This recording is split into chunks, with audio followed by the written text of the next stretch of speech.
Hey, Gavin. Hey, Louie. Happy belated Pride, Gerlina. Look at us both rocking very gay shirts. Very gay shirts. That's what we're here for. The gay shirts. We're here for the gay shirts. For our audience who's only listening, so sorry you can't see our gay shirts. We will not be describing them. No. The mystery.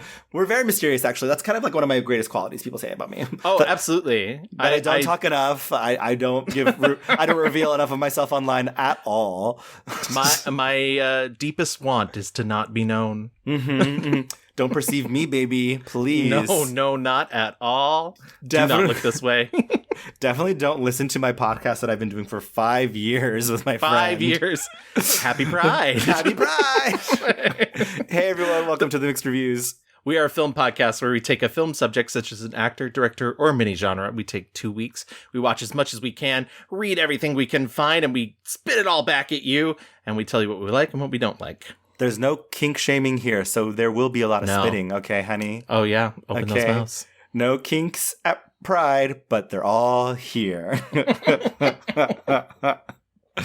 Once again, for those of you not seeing the video portion, there's several doggy masks.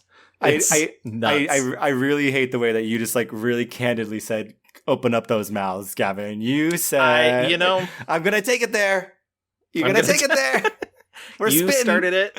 You know what? Rules of improv, right? Yes, and. Apparently my and is very open. We're yes-anding the house down, boots, etc., etc. I do love every year, not every year, but every year that we've done a Pride episode, which is not every year. Our Pride episode always comes towards the end of the month. But honestly, I kind of like it because in a way, Pride should be every month. We should be able to exist all year round. I'm doing, we're spreading the Pride around a bit, and you get to hear an extended Pride moment for all of us. Also, I love that you're like insinuating that like our other episodes aren't just the gayest things ever. Oh yeah, no, every episode is a Pride episode. Let's be honest. Let's be very honest. There are a couple episodes where we walk the line into the straight verse, and we're like, I know, we're queering the space. Okay. Sometimes we have a guest and they're like, let's talk the Coen brothers. And we're like, fine. What's the gayest Coen brothers movie? Let me find it. Okay, Gavin, before we get into this episode, we have a little bit of old business. Our last episode, we talked about the hot and dangerous, just like Kesha. Oh my God. Miss Pamela Greer. I'm not religious, but if when I die and there is a deity, there's some higher force, and they're not in the form of Pam Grier, what's the point? Yeah, you'd be very disappointed, I'd say. I'm going to be very disappointed. We asked you guys to go online and vote for your favorite Pam Grier movie, and here are the results. In last place was Fort Apache, The Bronx with 3%. Sheba Baby came in at third place with 7%. Coffee coming in hot with 16.7%. And I see what you did there. I see it. I'm a Clavor, Sasha Clavor. And then in first place, of course, what else could it be? It is Jackie Brown with 74%. The winner takes it all, honey. And oh, yeah. I mean, there's no question. Chell said Jackie Brown will probably win, so I'm going to give some love to Coffee, which honestly, Coffee does deserve love because Coffee is very good. But yeah, Jackie Brown, undisputed. I think there's so many good in that. I mean, if you look at all of our social videos, I try and put out as many social videos as I can in the lead up to our next episode. And almost all of them have been about her early career. And I think there's so much good stuff in her early career that's so evocative of the time, evocative of the place that we were politically. Yeah. And I would honestly like, yeah, it's all great. It's all great. I had so much fun watching those. Some of those movies were shitty. I will say it out loud, but silly, but good and like fun and like so unserious. Or maybe that's not even the word to say because a lot of them do tackle really heavy subjects like drug trafficking and racism and like corruption. But they're taking the piss. They are playing superhero, like, within the community, like, who's going to save us? fucking Sheba, baby. All right, like yeah, exactly. Yeah, what a lovely, lovely subject she was. I'm so glad that we did that entire month long May Madness, and I'm so glad that she came out on top. And once again, I will admit she was literally a last minute addition by me, because I had 7 picks from discussions I'd had with you, and then I was like, I need an 8th. She persevered. She made it. Okay. Yeah. And yet she persists. Yes. And we will see those my political girlies. We will see those other divas perhaps in future episodes. Thank you, Miss Pam Grier. You're hot as always. Moving on. Oh, and you can check out Cinnamon now on Tubi, by the way. Her new movie, Cinnamon, just came out on Friday. So the entire Pam Grier collection is on Tubi. It's true. So moving on from Pam Grier, thank you, girly, to today's episode, we have a BiCON. Yes. There's no bi erasure on this little show. No. The reviews are mixed. The sexuality, they're mixed also. They're mixed. We're talking today about Miss Anna Paquin. Very exciting. She is somebody, it is wild to think about the fact that she's slightly older, but not by much. The same age, essentially. Yeah. That she's like, when I was watching her in movies, I was like experiencing her growing up in the same, well, not the same way, but like in the same time period, in the same temporal space. Yes. I mean, it's wild. The way that, so when I was a child, I would go and collect butterflies in the neighborhood because I was a young homosexual. And the way that I modeled... So they knew. The way I modeled my collecting of these insects after Little Miss Anna Paquin and her birds and fly away home, bitch. Aww. I wanted to fucking migrate south too, okay? I wanted... I absolutely was just an animal. These poor butterflies were like, please leave us alone. Now, normally you ask this question, but I'll pose it to you then. I'm assuming that's the answer, but what was your first exposure to Miss Anna Paquin? Yeah, it was definitely Fly Away Home. And I rewatched that. I rewatched it today and I was like, my God, this movie works on so many levels because it is like the perfect children's movie. It is about a precocious youngster who feels like an outsider. There's animals. There's like science and like, technology. Like she's fucking flying. Like, and it never talks down to its audience. And let me tell you, some of the things, there's a comparison. I'm going to put a little pin in Fly Away Home in comparison to a movie that she was recently in that made me so mad. So, like, I think I agree. Like, that was my first exposure to her because, once again, same age. So I feel like that was the perfect movie for like teachers to put on, like during like a not work day or whatever. Because I remember being like, oh my God, I'm obsessed with animals, and like this chick literally is like, who did not want a flock of geese following them around? Hello, right? Like, who did not want to build airplanes with their fathers, like, and fly like south? I mean, like it is somehow both an animal movie and a sports movie and a science movie. Like it had everything. It truly did.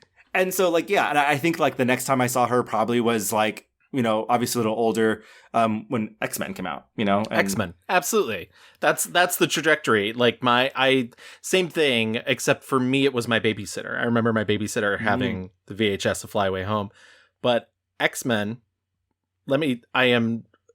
it's a secret. I'm a nerd. Oh, wow. And who told you that? This may come as a shock and a surprise to everyone in our audience, but X-Men was like the movie I had been waiting for. Like, this was what I'd wanted as a kid. Every episode of the X-Men cartoon, loved it. I saw X-Men at least 4 times in the theater. Absolutely, at least. Same. I rewatched it on Saturday with a friend, and I was like, "Oh my God, I know all these lines! Like, what the fuck?" Like, and it was interesting to revisit and watch specifically for her because obviously her Rogue is very different than the Rogue we probably grew up with in the comic books and the TV show. So yeah, and also doing this episode, keeping an eye out keeping an ear out for her accent work because it really runs the gamut. She plays a lot of Southern belles. I don't know if she does it well or not. We're going to be controversial about that. I'm excited to get into, because she has such a weird career. You know, she is an Oscar winner. She has been doing drama stuff, superhero stuff, and then a lot of like random, like, what the fuck is this stuff? I don't know if Hollywood fully knows what to do with her. I think I think that's true. I think that she's still young. She's 40 years old, so she still has a lot left to do. But like, she's a little bit of a weirdo, and I kind of like it. So Gavin, why don't we get into that rewind? Anna Helene Paquin. I'm pretty sure that's how you say that middle name. It's H, E with an accent, L, E with that backward accent, N, E. Mm-hmm. Yeah. Hello. It's hello. Hello. Anna Helene Paquin was born on the 24th of July, 1982. That makes her 40 years old currently, though coming up on a birthday soon. Yes. She will be 41 soon. She was born in Winnipeg, Manitoba in Canada, and her mother, Mary, is a New Zealand native who is originally from Wellington, and her father, who is originally from Canada, Brian Paquin, he was a physical education teacher, and her mother was an English teacher. Paquin is the youngest of three children, with her brother Andrew, who's a filmmaker, and his name will come up later, and her sister Katya, not the drag queen, though. Can you imagine?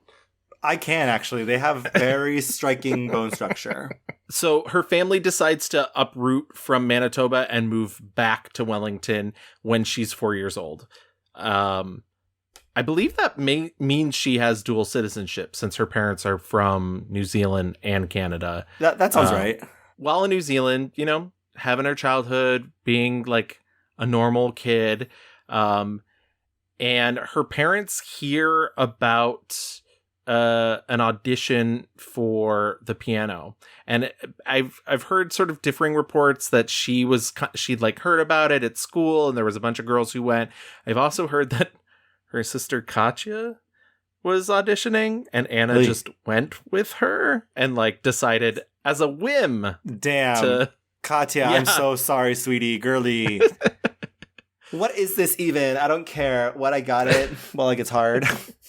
But director Jane Campion had put a newspaper advertisement out saying that she was looking for a child to play this lead role in the piano. Paquin's sister, as I mentioned, was the first one to read the ad.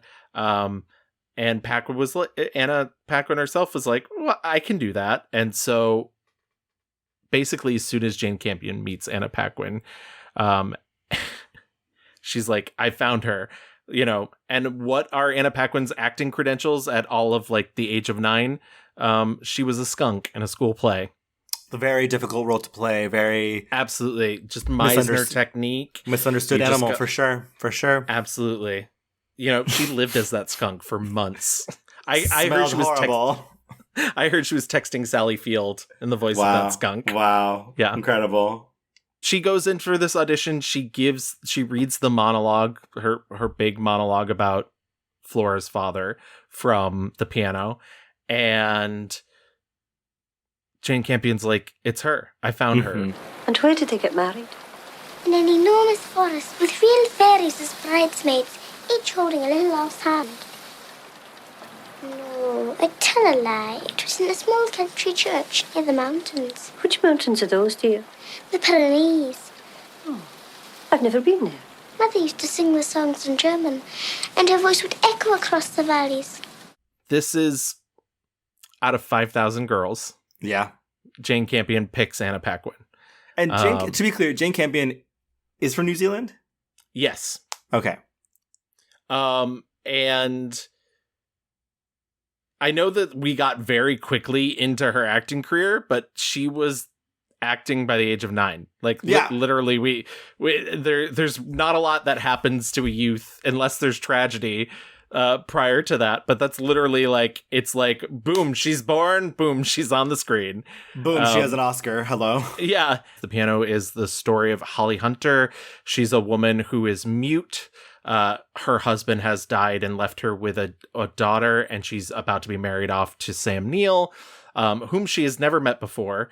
And Sam Neill lives sort of in the wilderness of New Zealand, and she's going to go be brought to him, and he's hired Aboriginal guides to bring her to him, as well as Harvey Keitel, who is a white man who is now living amongst these Aboriginal people as one of them. Holly Hunter communicates through this piano, essentially, and Harvey Keitel essentially takes the piano and is like, I'll give it back to you for piano lessons, but that's not what he really wants. That's not the type of fingering he wants to learn. Oh, see, spitting is too much, but fingering, you're there. I see how it is. That's an old band joke, okay?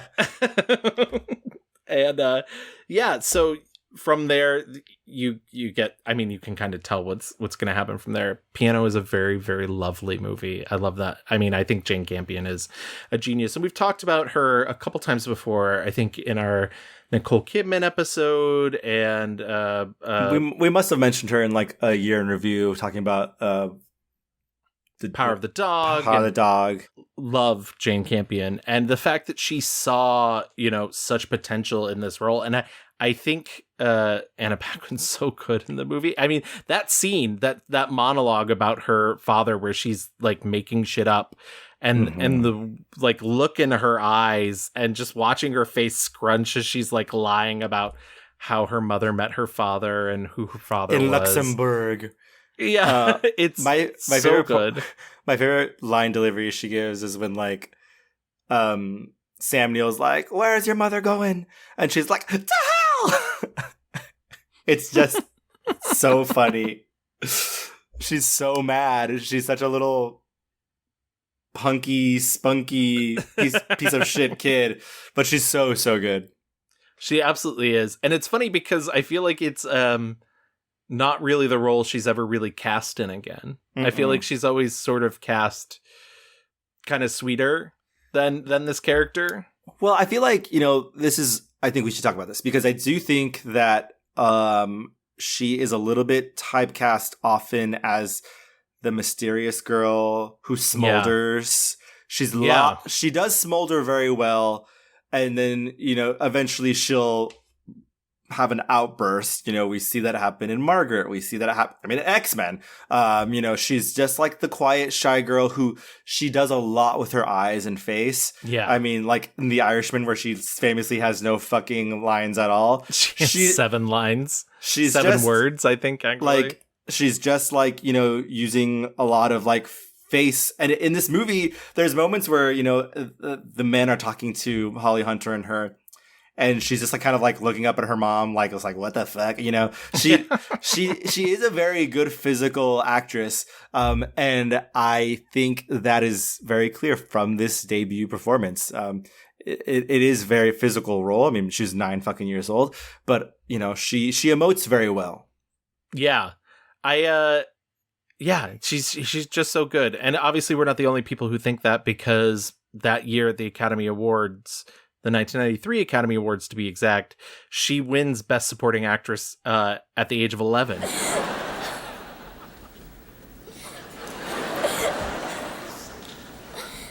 like to thank the Academy for the honour of letting me be here today. I'd like to thank Jane, Jan and Holly for making this all possible. And I'd like to thank Eddie Campbell, Pat Quirk and Beanie for taking such good care of me during the making of the film. She's the second youngest person to ever win the Oscar in Oscar history, right behind Tatum O'Neal. And, she beats out Holly Hunter for The Firm, funny enough, Rosie Perez, Emma Thompson, who we previously talked about on an episode, and Winona Ryder for The Age of Innocence, which is a performance I genuinely love. It's wild. Holly Hunter double nominee that year? Yeah. Fucking love her. When's her episode, so Kevin? I mean, soon. It's got to happen, I feel like. It simply must. It's wild. I mean, she went from playing a skunk in school to an Oscar winner. That's a gag. So she's like, okay, that was fun. And her family's like, cool, we're done. Like, we're not gonna, I read that like they didn't think like it was gonna, like, it's like a small little indie film, like, yeah. And I was reading like the movie was made like pretty cheaply. It goes on to make like over $140 million in 1992. Yeah. Like, that's fucking wild against like a budget of, I don't know, like $10 million or whatever. Like, what? People were obsessed with this piano. Yeah, the family's like, we're not doing this anymore. And she gets some jobs doing some commercials. She does a couple commercials, funny enough, in Canada, in Manitoba. But it's really not anything that she sees, becoming her future. She goes back to school. She starts getting secondary education. Her parents actually end up divorcing at the age of 12. And then I don't know what the spark of it is, but she decides I'll take it up again. I'll do this thing. Bet you thought you'd see the last of me. And like, I will say this. She won an Academy Award. I feel like it's hard to win an Academy Award, especially at such a young age, and then be like, no, not for me. Yeah, my life is normal, actually. Yeah. Also, the other thing that I did want to touch on before we really move into her other movies, I've noticed, and this is just an observation, I may be wrong, I feel like she doesn't really like talking to the press. Or if when she does, it's a little like, why am I doing this? Yeah. And I think a lot of that, in perfect honesty, extends from when she won the Academy Award, because I found basically almost a montage of all these different people interviewing her after winning, like right after winning the Academy Award, and they're all asking the same fucking dumb questions. It's pretty heavy, actually. Is that a heavy Oscar? Yes. But was it fun? Yeah, it's actually quite fun. Was it fun winning? Yes. And you were 11 when you won your Oscar. I was. Do you still think about that moment? I mean, when people like you ask me about it, I do. I guess a media circus is exhausting for any human being, but for an 11-year-old, fuck this. That's what I like about her. She's such a specific, I think even at that age, she's such a specific person. And this goes back to what you were saying about like, I don't know if it's the easiest to cast her because she's a very singular type. Yeah. And it's hard to just kind of throw her into any role. Like the role almost has to meet certain criterias for her to be able to perform in it. Right. I mean, I was thinking like, she kind of is in the Winona Ryder lane, kind of in the Hilary Swank lane, because they're very strong, silent type women, but like severely beautiful, Yes. And she is absolutely beautiful. And I think what's great about her is she looks like, even though she is very thin and she's got that very glowing skin, she looks like a real person. Yeah. Like she's like never had her teeth done. Yeah. And I think normal. She's giving normal. Yeah, she's giving normal. And it's great because it's just like, it's good to see like just a beautiful human being. The next thing she does is Jane Eyre, where she plays young Jane Eyre in the first half an hour of it. Everyone, if you've listened to the show any number of times at all, you know that I fucking hate child actors. Anna Paquin is the best of them all. Yeah. She is so natural. It is astounding how at ease she is and how emotionally mature she feels on the screen. And it might just be because also she's like, obviously the piano is a very well made movie. And like, how do you fuck up Jane Eyre? But like, like she sounds so intelligent, and it's just wild because she's such a tiny little human. But yeah, there's the Anna Paquin exception for my hate of child actors. Well, that's good because the next movie is literally the lead role in Fly Away Home. As we sort of mentioned up top, Fly Away Home is about a young girl whose mother dies in a car accident. It's funny, the producers actually decided to tailor the role around her because they were like, well, there's nothing to say that she couldn't be from New Zealand. Right. but her mother dies in a car accident that she's also in, and Jeff Daniels plays her estranged father, and he takes her in, and he's leading back to this Canada. Yeah, exactly. Her life story. It's literally her life story. And he's leading this whole life with a girlfriend, and his Dana brother. Delaney. Oh my god. We as a society failed Dana Delaney. As I was watching, I was like, you know what? We need more Dana Delaney in all of our things. She is so good, so beautiful. One of our best redheads. And speaking of like people who seem like a real woman, like just like a real person, that's interesting. I hadn't thought about that actually. Like she's got a very Anna Paquin quality about her, where maybe that's the reason why she's like such a specific find that it was harder for her to. Right, Hollywood doesn't know what to do with them. Yeah, exactly. Which you will see later in Anna Paquin's career. But essentially, Anna Paquin finds these baby geese and takes them in. And the local government's like, well, if you're going to keep them, we got to clip their wings. And she's like, no, I want my geese to lead a full life to actually. And so her father comes up with this scheme to teach them to fly south for the winter. Yeah. And because he's like a crazy inventor, sculptor guy. What's funny is I forgot that this is LOL based on a true story. Yes. But it's not about a little girl. It's about the guy is the real part. Like, this man did exist. There was no little girl. There was no daughter. He wanted to teach geese how to migrate with his like homemade fucking planes and shit.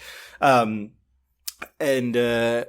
yeah, I think like she is very good in this as well. I mean, she is the perfect avatar for every like 90s kid,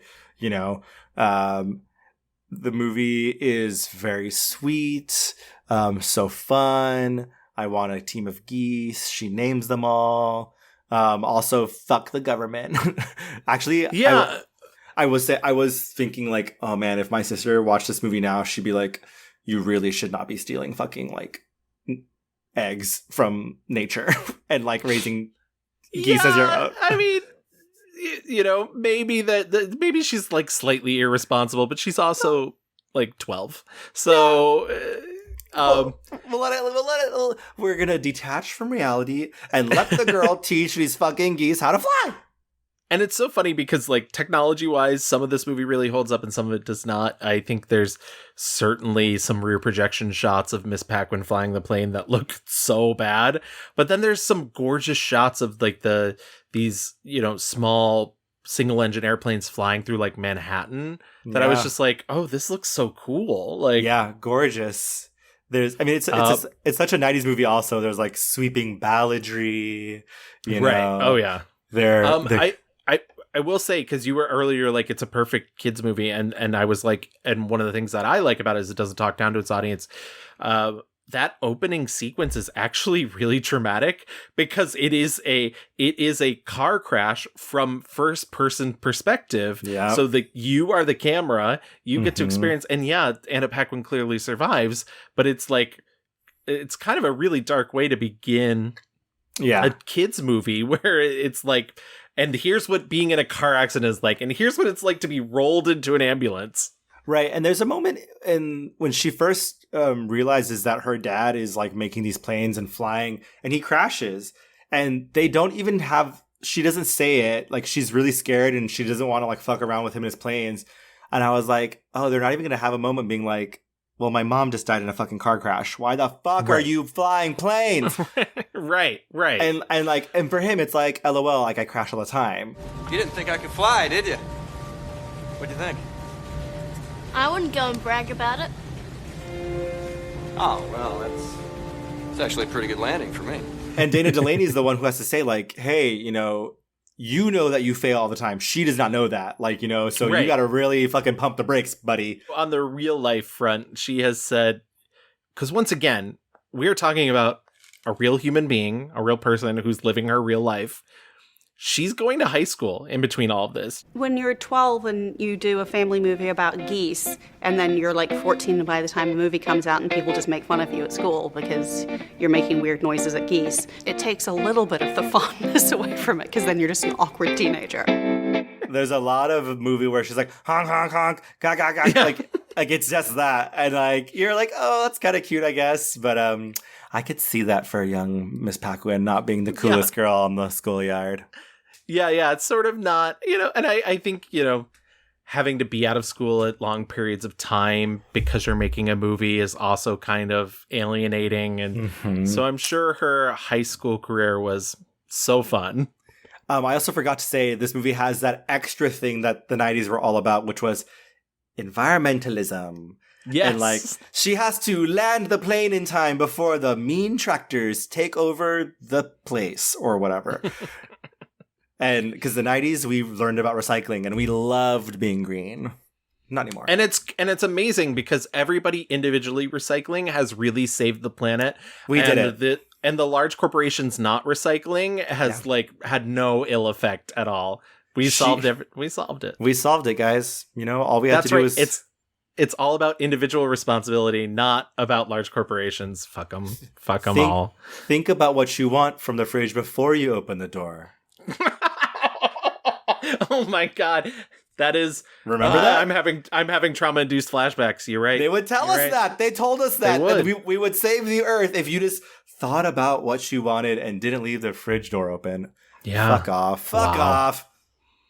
This is a very huge sidebar, and maybe I'll cut it, maybe I won't. Growing up, I lived near a paper factory. There's a paper factory at the edge of my town, and they literally brought those bastards into my school in 6th grade to tell us that the stuff that we saw them pumping into the air every day was actually cleaner than the air itself. No, gaslighter denier. Oh God.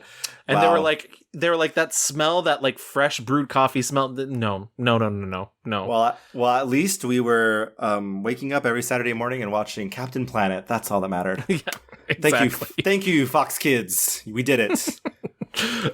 From there, she's in sort of a series of things. I do want to say her next stop, 1997, she does this small little film for a first-time filmmaker named Steven Spielberg, and it's called Amistad. And yeah, crazy that nobody ever heard of this movie or this filmmaker ever again.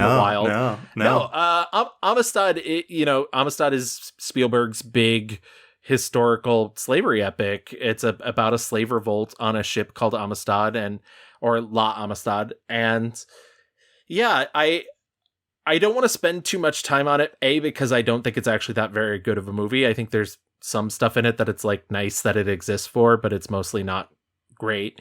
But B, she plays a very small role in it. She plays Queen Isabella II of Spain. And I like the juxtaposition that they're playing in the film with her, that she she writes a letter to the United States being like, they have to send these slaves back because the slavery is so important and whatnot. But these are all, she didn't write the letter. Like, that's a letter that was given to her because she's literally a child. And child queen. Yeah, and so they having her sign these decrees, and so there's a great visual moment that's maybe a little heavy-handed at the end of the movie, where things have turned out the way that they do. I don't want to spoil Amistad for you, but it's actually fucking history, so maybe learn about it. But fucking read a book, maybe. I don't know. Yeah, I don't know. But she's like, all this stuff is happening, and she's jumping up and down on her bed. Because she's a kid. She's not you shouldn't have child monarchs. That's none of this is important to her at all. I like that. That's the takeaway. We should not have child monarchs. Think about that. There's a lot of takeaways for Amistad. No, just that one. Just that one. Just that one. You heard it here first, folks. She does an adaptation of the play Hurly Burly in 1998. I think the next thing I sort of want to stop in is, X-Men is 2000, but right before X-Men, I feel like is her kind of trying to find herself in her acting career. And so she does the I'll call it a coming of age film, A Walk on the Moon. And she also does a very minor role in She's All That. And I can barely remember her in She's All That. She's Freddie Prinze Jr.'s sister. Oh, that's right. Lainey Boggs, get your cute butt down here. Lainey Boggs, get your cute butt down here. Swing, swing, swing the spinning step. You wear those shoes and I will wear that dress. Oh, kiss me beneath the melody twilight. Did you happen to watch A Walk on the Moon? I did not. I was just looking at it now, and I'm like, have I seen this movie? It looks very familiar. You need to watch A Walk on the Moon. Okay. This is a very Louis movie. This is absolutely, I think you'd really like it. So A Walk on the Moon is, her mother's played by Diane Lane, and her father's played by Liev Schreiber, and they like essentially go upstate to a Jewish summer camp every year. Like, have you ever watched Marvelous Miss Maisel season 2? Very that. There, okay. But they're like lower class, so the father needs to work during the week, so he keeps going back to New York City to repair TVs during the week. And while that's happening, Diane Lane falls in love with Viggo Mortensen, who sells clothes at the camp. Who wouldn't? Okay. Exactly. And at the same time, Anna Paquin is like, she's getting her first period. She's discovering boys. So it's a coming of age movie for both of them.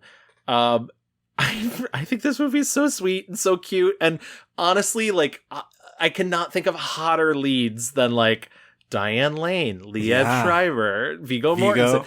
There's a scene, and this has nothing to do with Anna Paquin, but there's a scene where Liev Schreiber like yells at Diane Lane, "Are you stooping the blouse man?"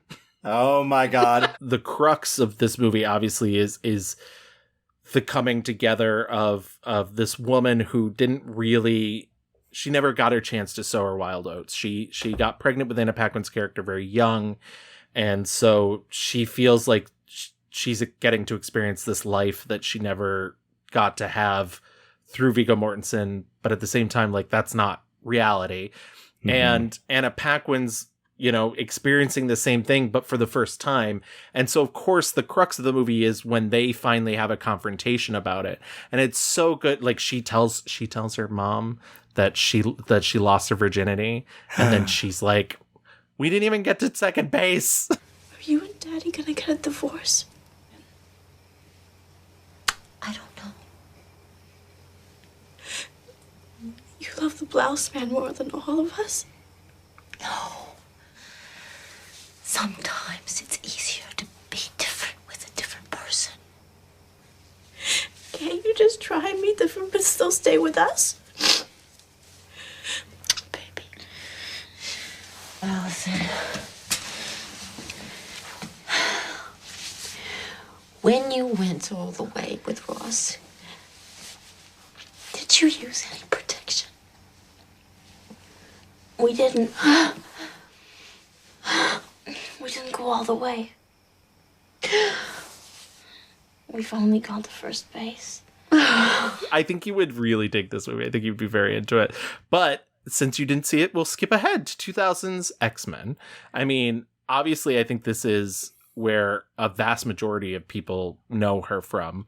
Yeah. She plays the character of Rogue, a mutant superhero from the X-Men comic books, whose power is that she can absorb other people's life essence as well as powers through skin-to-skin contact. So her gift is also very much a curse because she can never get close to anybody. And the movie adapts the early story of her, finding first love and kissing kissing a boy and him falling into a coma and her guilt of that. Right.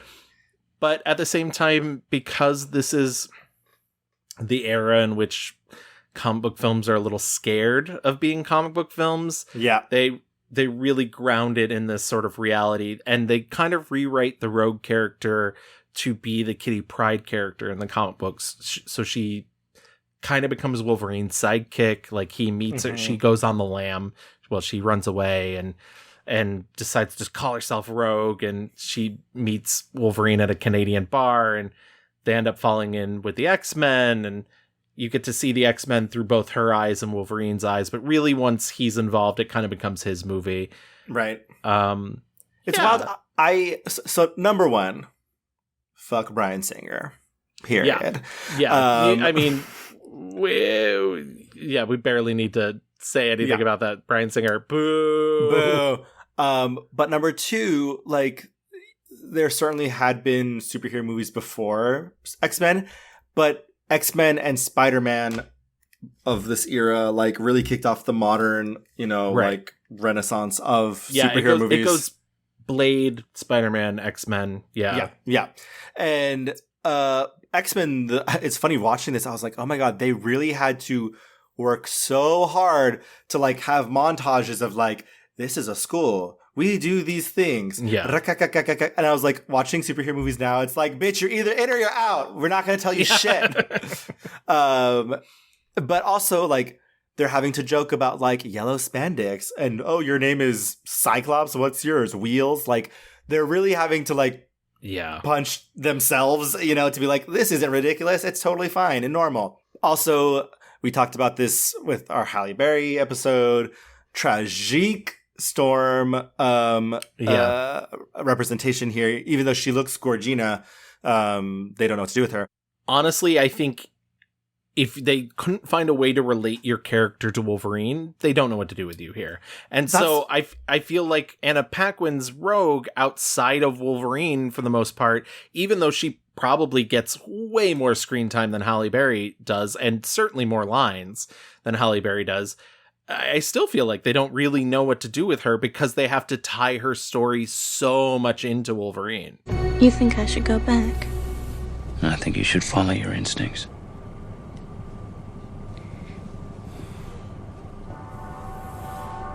The first boy I ever kissed ended up in a coma for 3 weeks. I can still feel him inside my head. And it's the same with you.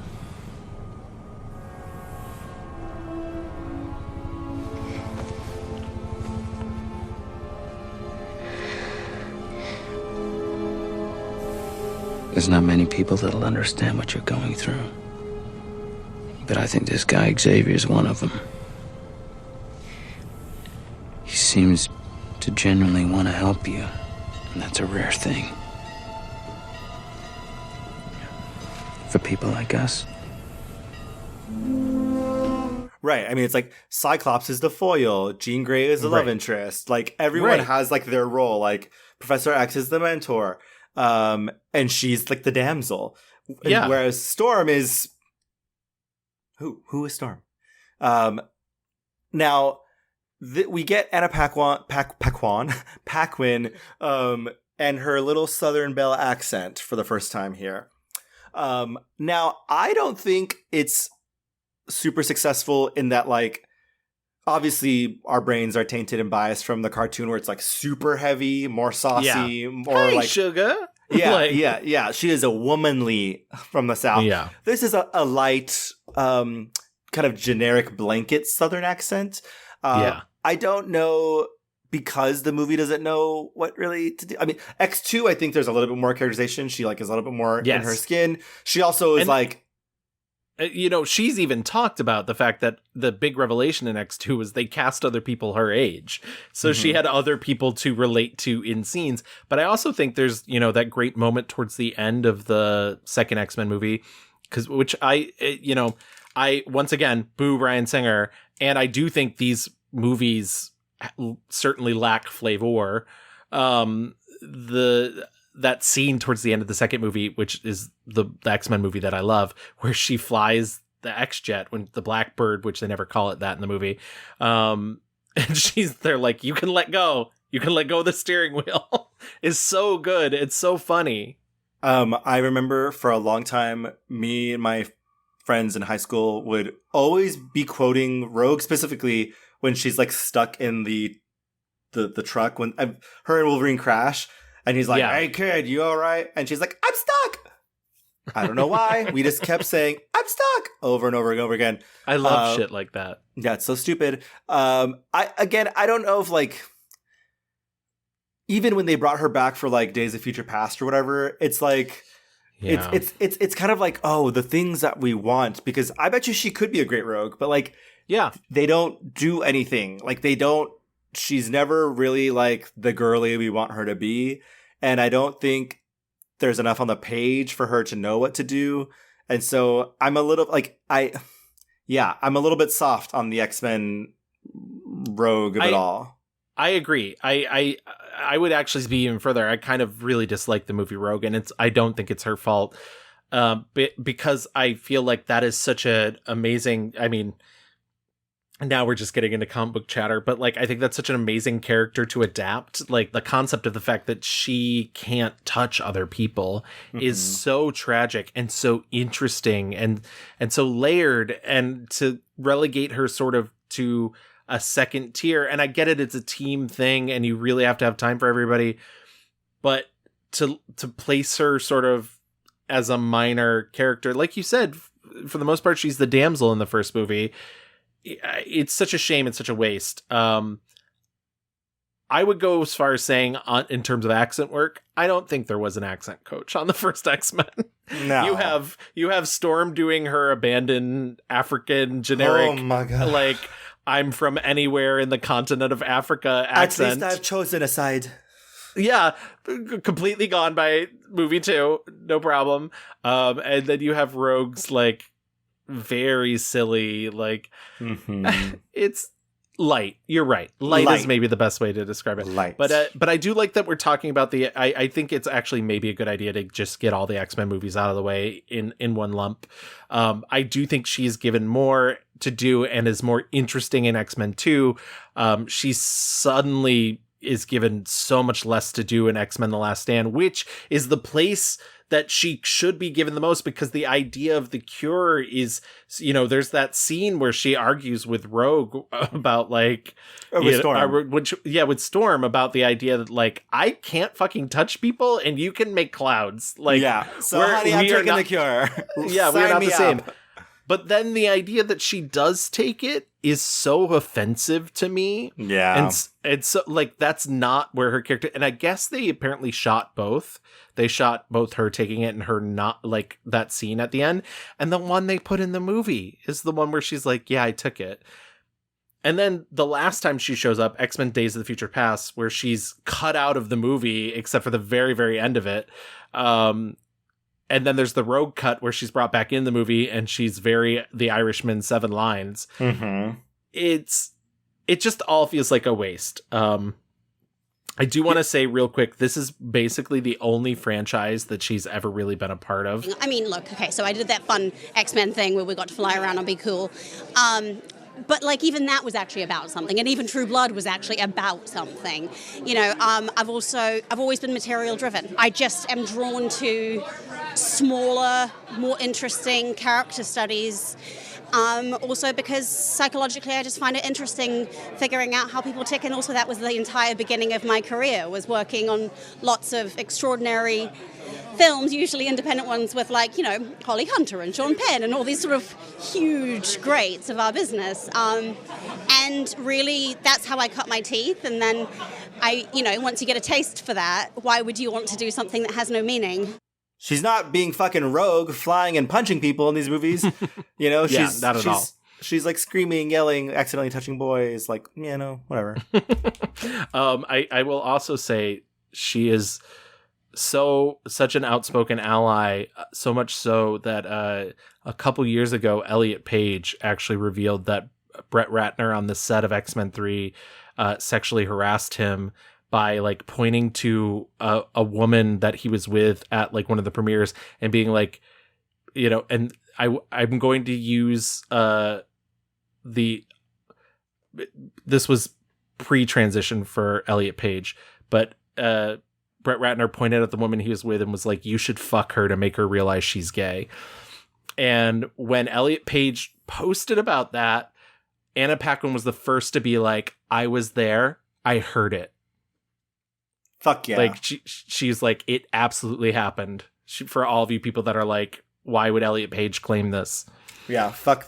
Well, the thing is, the X-Men movies have been handled by horrendous men who aren't good people. And honestly, the movies kind of reflect that. Like, I like the first 2 X-Men movies, but like that does not make it okay for Bryan Singer to be the person he is. And honestly, fucking trash.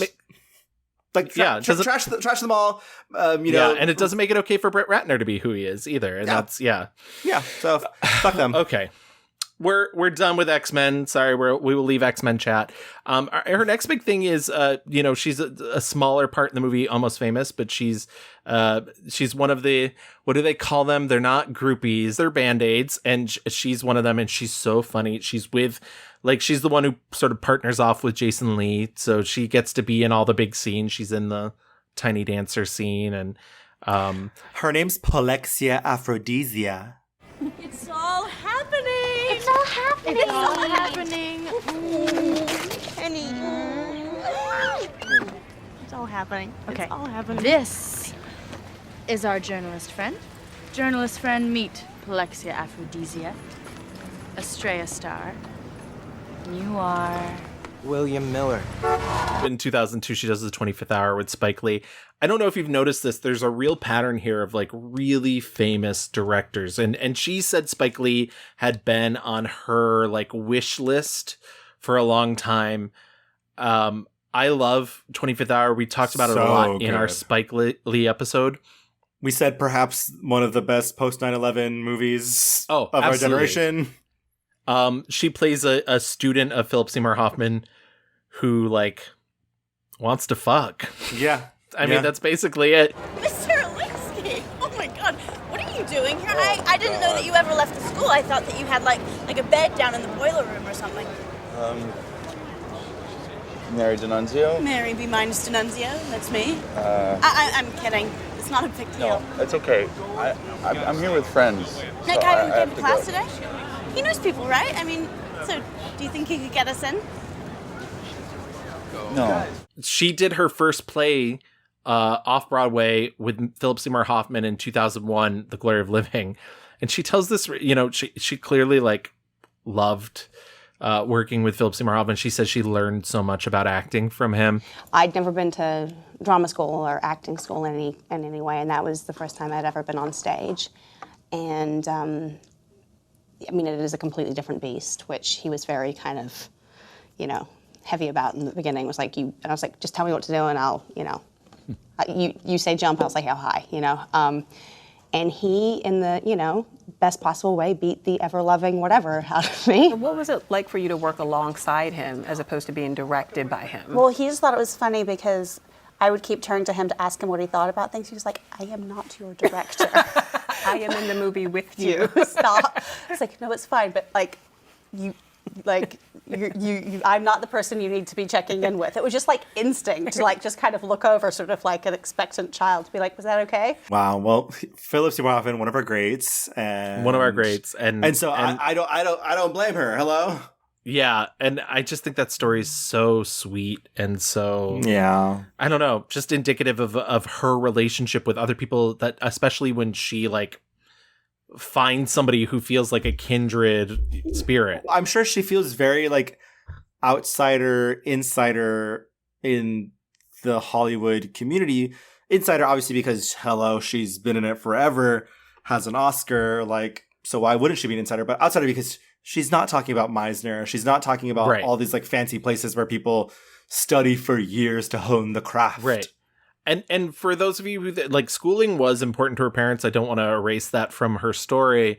My family life was very not swayed by the kind of acting industry thing of it all. That wasn't, it was something I was allowed to do if I was still doing well in school, and it wasn't like in any way negatively impacting my life. And, that was important in my family. And, the career was something that I was allowed to do if everything else was sort of, being taken care of. She graduated high school. She went to Columbia, and she decided after a year, you know what? It's not for me. I'm like knee deep in acting. I have an Oscar. And I think that's a perfectly acceptable, The gag is we all don't have to go to college. Save your money, honeys. College is a scam. College is a scam. I feel so bad for little kids. First of all, if there's a little kid listening to the show, we swear way too much. So ask your parents. Ask your parents first. We're always don't go to college. But honestly, listen, chase your dreams, but don't be stupid. Yeah, chase your dreams, but don't be stupid. That's a very good lesson. 2003, she does the sequel to X-Men X2, and then 2005, she does The Squid and the Whale, which is the first big Noah Baumbach movie. It wasn't his first film, but it's where Noah Baumbach blows up. 2007, she does Blue State, which is actually the first movie she executive produced as well, and she produced it under her own company called Paquin Films. Yeah. And that she formed with her brother, who had a burgeoning career as a director. We mentioned him up top. It is the only film to date that Paquin Films has produced, and I think that's because it's very much a failure. Nobody saw this movie. Yeah. It was made for literally hundreds of thousands of dollars, not even $1 million. This movie is so aggressively, like, in the moments of the Bush era. It is so even when it tries to like balance out a little bit, like the twist or the reveal that she's actually in the military, it still is very, aggressively like, why are we voting for John Kerry? Yeah, it's a lot. So the plot of Blue State is essentially Breckenmeyer is a political journalist who's also a Democrat insider working for the Kerry campaign, and he announces publicly at a party that if George Bush wins re-election, he'll move to Canada. And because the movie's a fantasy, people take him at his word, and so he... And not only take him at his word, but like, he has to do it. It's loosey-goosey, let me tell you. He lives in San Francisco, and like, he's like, I gotta do this thing because I said it. His friend is like, no, you have to. You said it. The news saw it, and now you have to do it. Exactly. And no conservative has ever lied. So, liberals have to stand up to their word. And so he decides to take this road trip, and he takes on Anna Paquin as a passenger, and she claims that she was also working for the Kerry campaign, and she just needs to get out. And you find out midway through the movie that she was in the army, and she's deserting, and that's why she wants to go to Canada to seek asylum. I think what's like difficult about this movie is that like there's actually there is a moment where he stops by his parents' place on the way to Canada, and his parents are crazy conservative people. And I'm like, there's a movie in there. Like there specifically, there is a movie. If they could find a way to treat them like people. And like, once again, I know that's a tough ask because we've all been on Twitter, and we know a lot of crazy conservatives don't want to be treated like people. They want to be as loud and extreme as possible. But it's so much in this film. Yeah. And it's wild because we're saying it's so much, but also like, this is them talking about fucking George Bush. We had no idea, babes. We had no idea. And like, I don't want to downplay. Those were 8 years of awfulness, but like... But wait. My God. Also in 2007, she does Trick or Treat, which was written and directed by Michael Dougherty, who was one of the writers of X-Men 2. So like a friend of hers. Also produced by Bryan Singer. Sorry for all of you Trick or Treat fans out there. I don't love Trick or Treat. Trick or Treat's big in the Halloween community. I love Halloween. I love spooky shit. You do. In 2010, she does The Romantics and Open House. Open House is a real tip spot because it's directed by Andrew Paquin, her brother. I think to date, the only full film that he's directed. It's fine. She's barely in it. I watched it today, and when it's a horror movie. So when you tell you somebody's barely in it, you know what happens to him. Right. So when she died, like within the first 10 minutes, I was like, do I have to keep watching this? Well, also, it's worth noting, like, so at this point, she has just started True Blood. Yes. And Stephen Moyer is also in Open House. And so we're keeping it in the family. We're calling it the favors. Absolutely. And, she had just gotten married to Stephen Moyer in 2009 as well, too. So they meet each other. Let's do a little personal life check-in.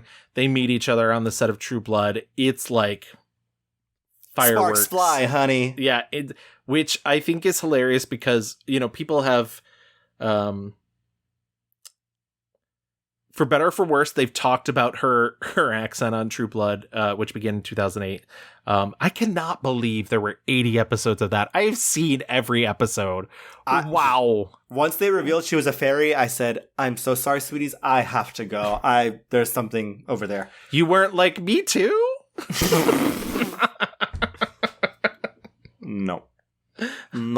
I'm surprised I did not get like an angry word out of you for that, or like you just got the yeah, it's not good. I don't want to shatter anybody's illusion of me watching every episode by being like, but I am one of those people that like after a certain point where I'm like, well, I've stuck this far. Yeah, you gotta and also that Skarsgård is so good looking, but all the men are so good looking. Oh my god. But I will say this, right? So everybody always talks about Sookie's accent.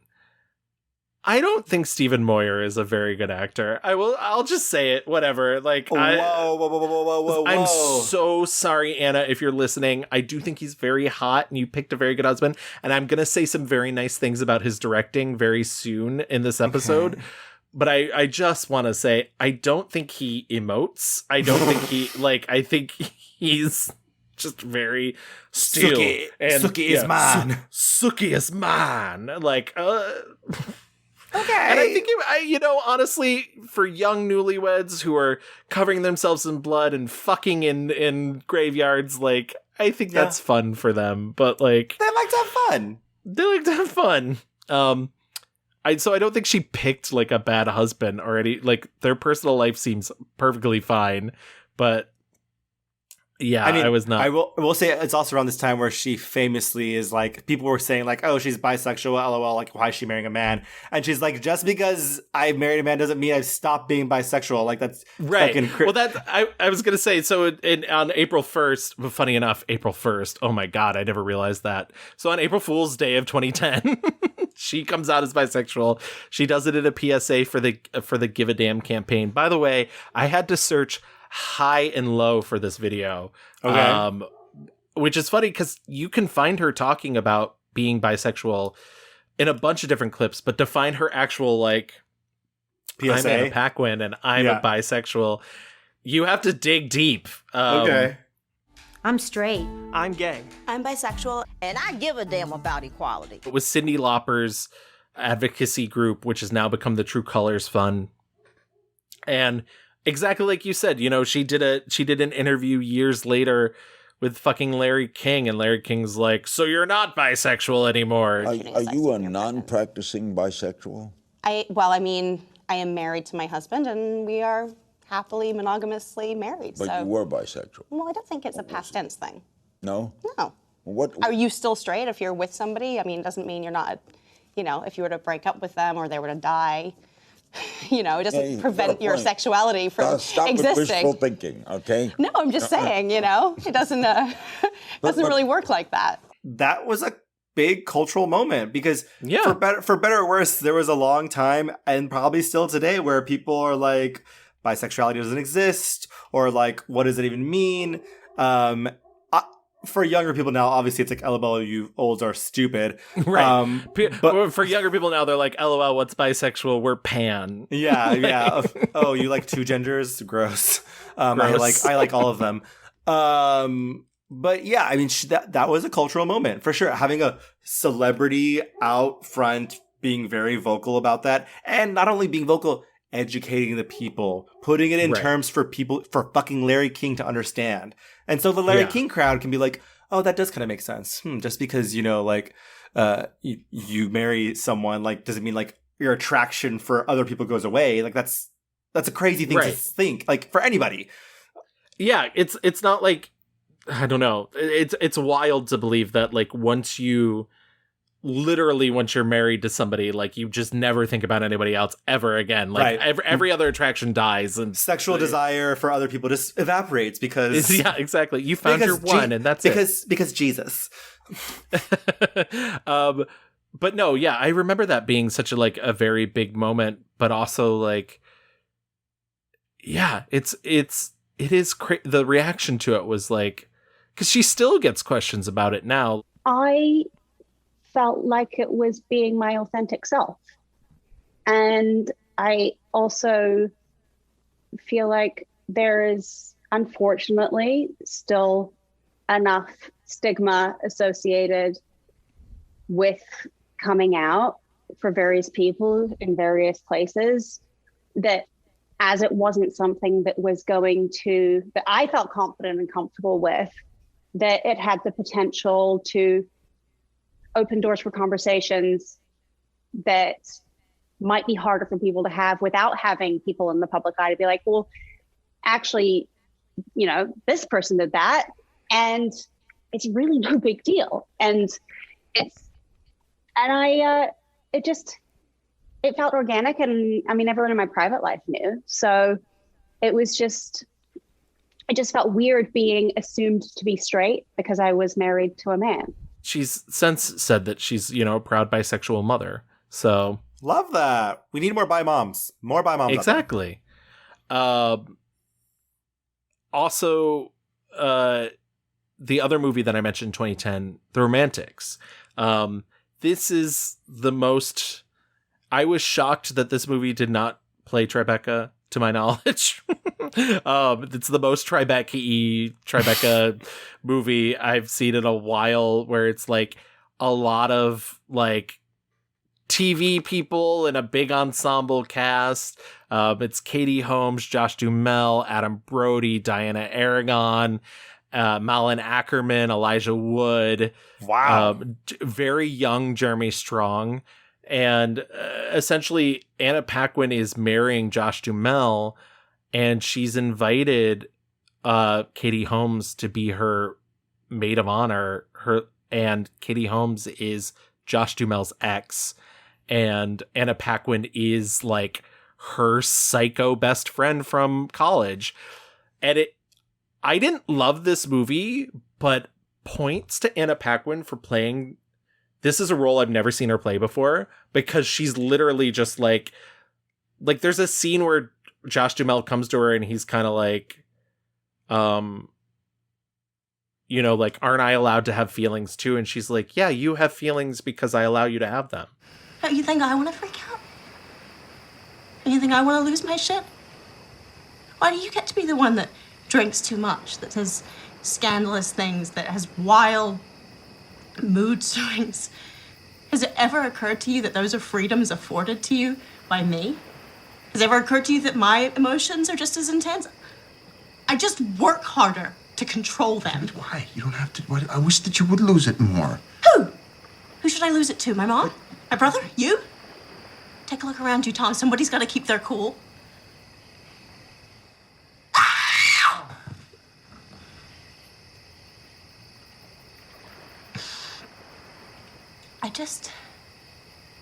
I need you to hold it together for another 12 hours. Can you do that for me?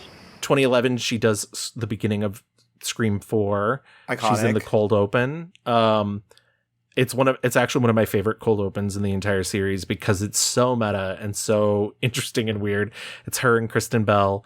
I won't say any more, but they have fun little exchange about the meta-ness of what's going on. A bunch of articulate teens sit around and deconstruct horror movies until Ghostface kills them one by one. It's been done to death. The whole self-aware, postmodern meta shit. Stick a fork in 1996 already. I like the stab movies. They're scarier. It's not aliens or zombies or little Asian ghost girls. There's something real about a guy with a knife who just snaps. And also, Margaret comes out in 2011. Margaret is a film that she shot for Kenneth Lonergan in 2005, and it finally makes its theatrical debut in 2011. It had a long, storied legal battle. Forth. Yeah, legal battle. Kenneth Lonergan really wanted it his way. Fox really wanted it another way. And by that, we mean not being 3 hours long. Yes. Yeah. Kenneth wanted a 3-hour cut. Studio was like, are you fucking nuts? And legal. Especially because it's not... it's I really like Margaret, so I'm not denigrating it in any way, shape, or form. But it's not 3-hour material. It's really not. I watched it today, and I was like, there's not enough meat on these bones. Did you watch the 3-hour cut or did you watch the 2.5? No, are you fucking insane? I clicked on my Amazon Prime and I saw Margaret extended cut, and I was like, hold the phone. Let's go back. Find Margaret regular cut. And I said, this is what we're going with. 3-hour cut's better. I don't doubt it. I don't doubt it. Like, is it worth 3 hours of my time? Right. I know. Because I understand. I truly understand. I don't dislike Margaret. I think it is a good movie. I think she is very good in it. She's great in it. Yeah. She is doing, some of her best work. Once again, she's like emotes a lot with her face. She's hiding a lot. She has these great outburst moments where she really is like loses control a little bit. But I don't think this movie works on all the levels that it thinks it does. I know that there has been this reappreciation for this movie. LOL, like BBC named it one of the top 100 movies of like our generation or whatever. So Kenneth Lonergan, people might know, he win an Oscar for Manchester by the Sea? Yes, which is a movie I actually don't like, I'll be honest. I just think in this movie there are some themes that like are either too heavy-handed or like not explored enough. Like it's always one or the other. And I think the person who plays her mom, J. Smith Cameron, I guess is her. Yeah, Jane Smith Cameron. She's so good in this. But I just think it's a little bit like, wake me up, holy fuck, what's going on? But I think she's very good in it, and I think it's like I'm not saying it's a bad movie. It's one of like the it's one of those fancy schmancy movies that like thinks highly of itself, is what I'll say. Anna Paquin in this movie, Margaret, she's doing some of the best work she's ever done, Yeah. like, and I think like the material is there for her. I think he gets some of the best performances out of Mark Ruffalo, who he'd previously worked with for You Can Count on Me, which I named as my 5-star review for Mark Ruffalo. Yep. So like, I see where you're coming from. I don't fully agree, but I absolutely do see where you're coming from. 2013, she does a pair of indie films, Straight A's and Free Ride. I saw both of these. Oh, what is this face you're making? I'm just like I watched both these movies. The Straight A's poster, like they clearly had no idea what the fuck this movie was. No. It's like, he loves her, but she's married to the brother. It's like, this movie is not that. This movie's not that at all. No. And also this movie is, I don't know, almost like Christian. I don't know. It's... You know what Straight A's reminded me of? And we've talked about this a lot on this show. Straight A's is one of those movies where people behave badly, but you're supposed to be like, oh, it's okay because there was extenuating circumstances. Right. However, what's funny about Straight A's, I think, is that it takes it to the extreme by making all of them bad, by being like, actually, no one's good. And so you get to the end and you're kind of like, what did I learn from this movie? Yeah. Nothing? And also, this movie also features some pretty bad child actors, but I think also it's poorly written children. Yes. And I think maybe I've hit something there, because maybe it's not about the children being bad actors. It's filmmakers and writers not writing children as humans. Like, they're just plot devices in movies. And that's all they are in this. And I like Straight A's. Ugh. There's a lot of time off between 2015 and 2018. And that's because in 2012, she had fraternal twins. They were born September 12th in 2012. And she also has 2 stepchildren through her marriage with Stephen Moyer. So she's like, I'm a mom. Like, I've got other things to. Yeah. And also she's busy doing a lot of TV things as well, too. She popped into Alias Grace, doing that miniseries. And so I think that she's just like, I can do these things that take up less time so I can spend more time with my kids. Because she like famously said, she's like, I've never seen the rogue cut of X-Men Days of the Future's Past. She's like, I've never seen the other cut either. Truthfully, I've actually seen neither, but... Well, hey, Hey, everyone with newborn twins who sits down and watches films for their own pleasure, raise their hand. Not me. And I appreciate all the people who were very vocal. They fought for you. Who fought for Rogue. And I'm very, very appreciative, even if maybe I didn't, know to express it at the time because I was a little sleep deprived. But in 2018, she does Furlough, The Parting Glass, and Tell It to the Bees. She produces The Parting Glass. That is actually the directorial debut of her husband, Stephen Moyer. It was written by actor Dennis O'Hare, who they were both on True Blood with. Did you see The Parting Glass? I did not. It's not an easy film. It is a film about the suicide of Dennis O'Hare's sister. It is a stacked film. It's oh, I see. Melissa Leo. Yeah, Melissa Leo, Cynthia Nixon, Ed Asner, Rice Ifans, and Anna Paquin. I don't think it's all successful, and it definitely suffers from this could have been a play. But which is not always a negative thing because it could be a great stage play. But I will say, as a first-time director, Stephen Moyer makes some choices in it that I think are so fucking good and so competent and so strong. And so Anna Paquin actually plays the sister who has killed herself. And essentially what it is their family has gathered to like get her personal effects. Like it's the aftermath of this suicide.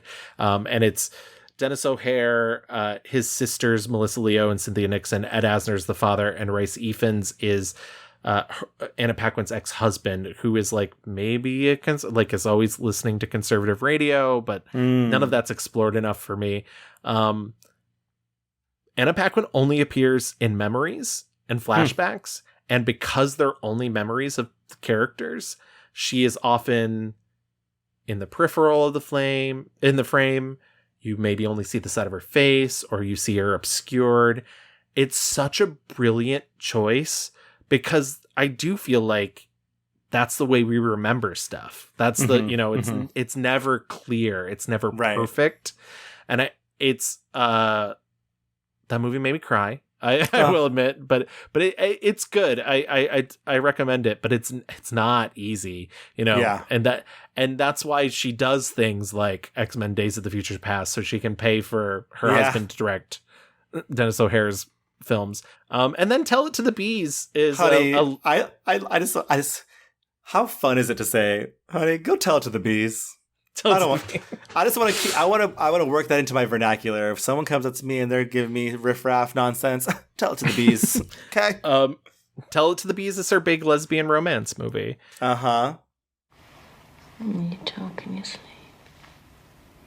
Do I? What do they say?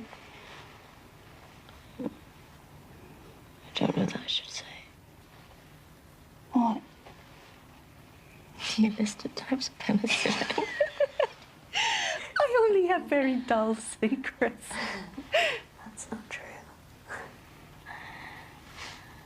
I will say this. I think, and we're almost through Anna Paquin's film career, but I think Anna Paquin's love of wanting to be real people and experience real things has occasionally been a detriment to her career. And I'm sure she's loved everything that she's made, but that doesn't make it all good.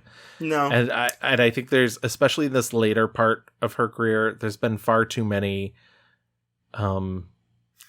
straight A's, Tell It to the Bees. I feel like, and I don't know if this is true or not, but it feels like she's doing too many favors.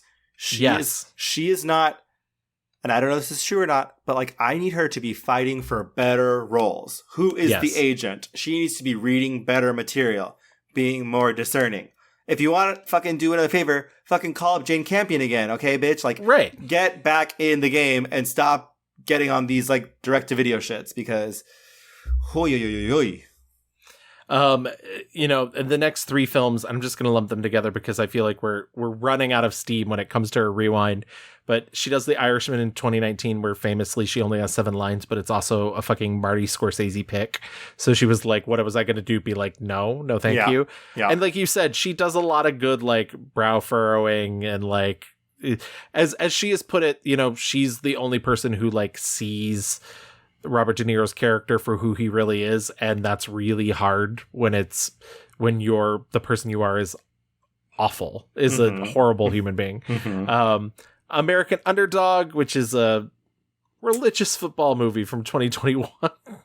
Listen, I was like, I'm not going to fucking watch a Christian football movie about Kurt fucking Warner starring Zachary Levi. Not going to do it. I did it. No, Gavin.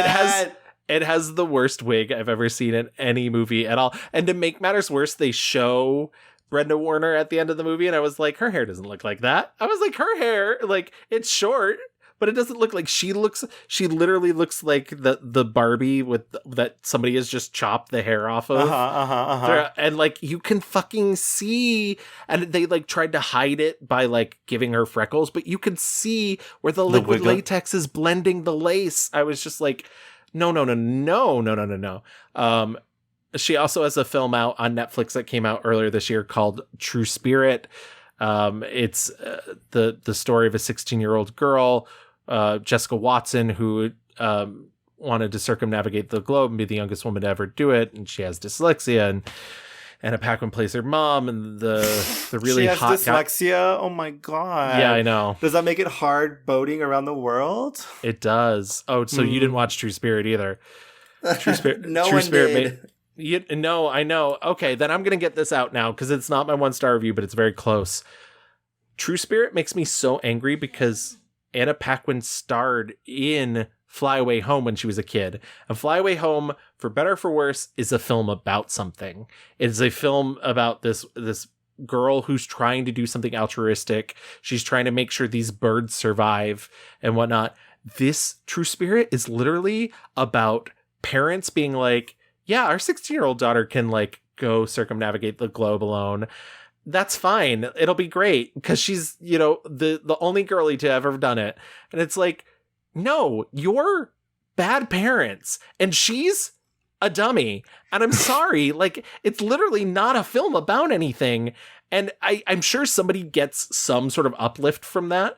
But like, this is just it's not a film for me. It's not, because my intention is just like I'm like James Mason at the fucking end of North by Northwest. Let her die. Like, I don't care. Like, yeah. So she doesn't make it, is what I'm hearing. Oh no, she does. She 100% does. This was a real news story, and also hysterical. Oh no, she doesn't. Like, yes, kind of like.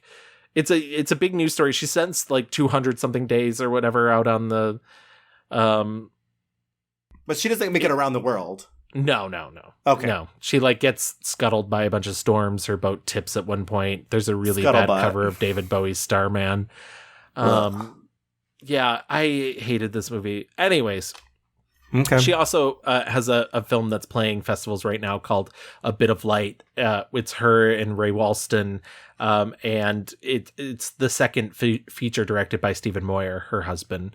So I've not been able to see it because, once again, it's literally still playing festivals. But in terms of philanthropy and advocacy, we mentioned that she came out as bisexual as part of the True Colors campaign, which at the time was called the Give a Damn campaign.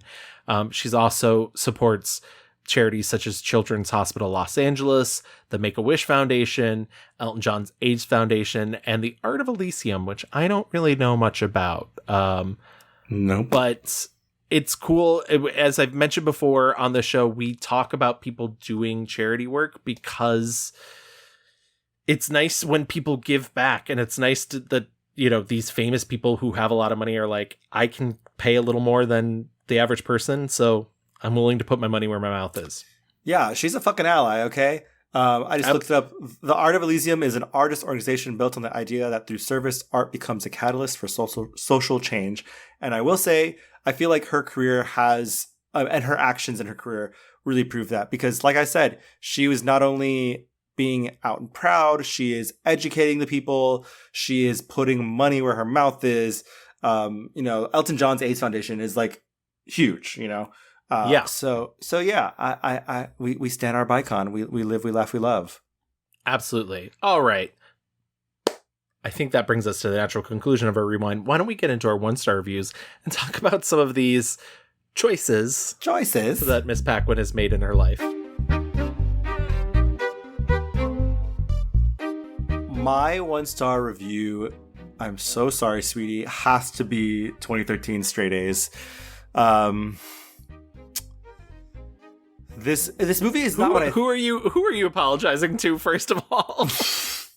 I feel bad because I do think like this era of her career is just so all over the map. Like, you know, after Margaret, it just, you know, it's almost as if she graduates out of being like quote unquote young woman.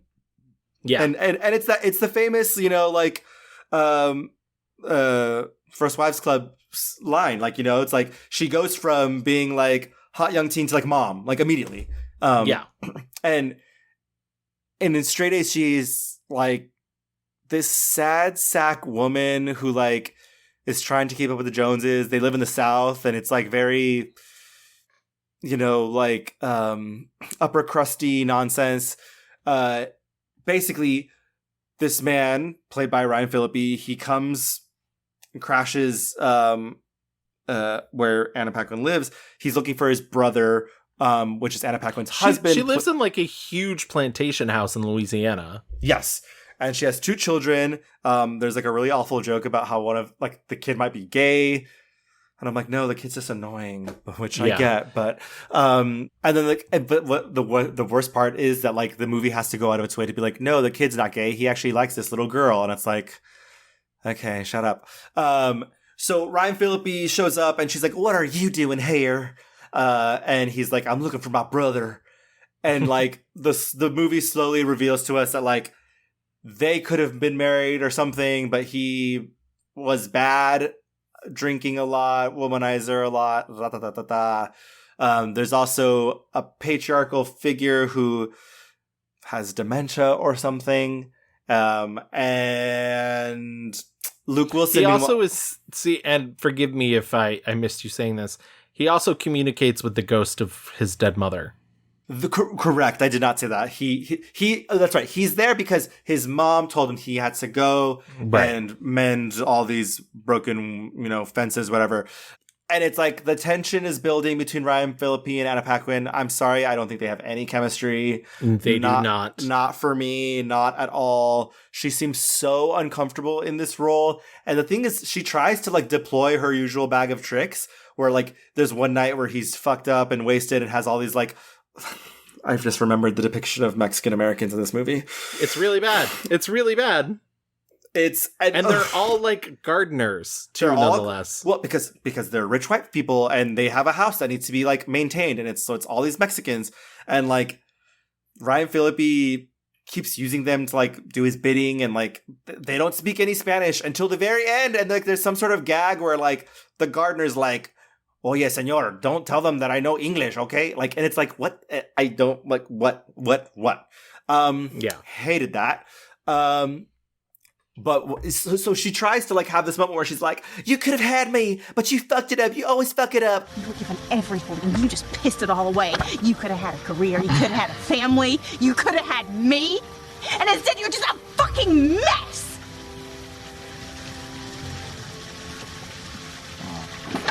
Your life, or ignoring your kids and fucking my brother is And I was like, this is just not working. Like her usual, like, you know, blowing up moment when and you know, unleashing on, you know, the sad sack, it's just not working because it's so unearned. Nothing in this movie is work. It's like a machine that is just all the parts are broken, including her. It's just like a machine of madness. So this movie's on YouTube. It is censored. All the fucks are bleeped out. Whatever. Funny. All the comments though are about how much they love this movie and how you can't judge a book by its cover because just because someone is being bad, they're talking about Ryan Phillippe, you don't know what's really going on. And I'm like, this is classic fucking conservative Christian bullshit like spin. It's like, no, I don't care if you have a fucking tumor, brain cancer shit. Like, it does not excuse horrible behavior. Like, and like, did we learn a lesson? Everyone's horrible. They're all horrible people. There is no moral compass in this movie. And so to absolve Ryan Felipe of his bad behavior, you're still left with all these characters who are terrible, who just like Because, by like some whim don't do the like worst thing that they could have done. Right, because in the end, Luke Wilson does not say, hey, you know what, I don't think our marriage is working because I was this close to like fucking another woman. And she doesn't say, hey, Luke Wilson, I was really considering fucking him like while he was here and you weren't. Like, that doesn't happen. Oh, are they so good people though because they didn't do it? Fuck off. I think this movie fails on every level. It's racist, dumb, not funny, not sexy. Not for me. 1 star, straight A's. What about you, Gavin? I'm going to go just a slight bit earlier than that, and I'm going to go to 2007's Blue State. I'm so sorry, sweetie, that this is the movie you executive produced. It's so bad.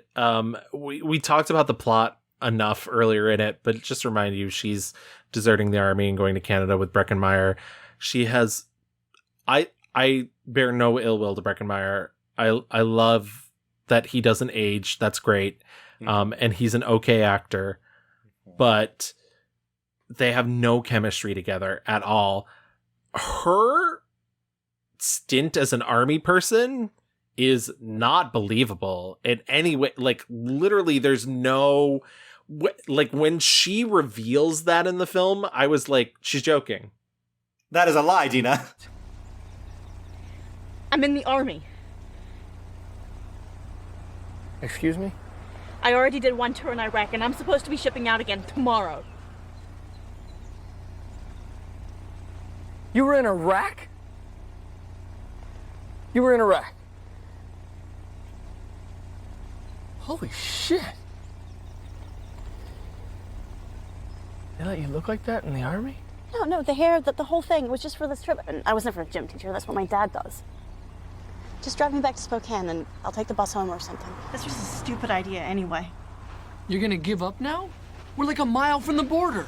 All of that already. I just think the plot, the idea that like he has to move to Canada is so ludicrous and so frustrating because like the premise is so stupid. And maybe it's because we've lived through much more tumultuous political times since then that I was just like, no, like this is stupid. There is a version of this movie that exists where it's like, yes, there are people who are that aggrieved about the political state of whatever. I can imagine, like, certainly now, I'm sure this has happened now. Like, people left wherever. I'm sure it happened then also.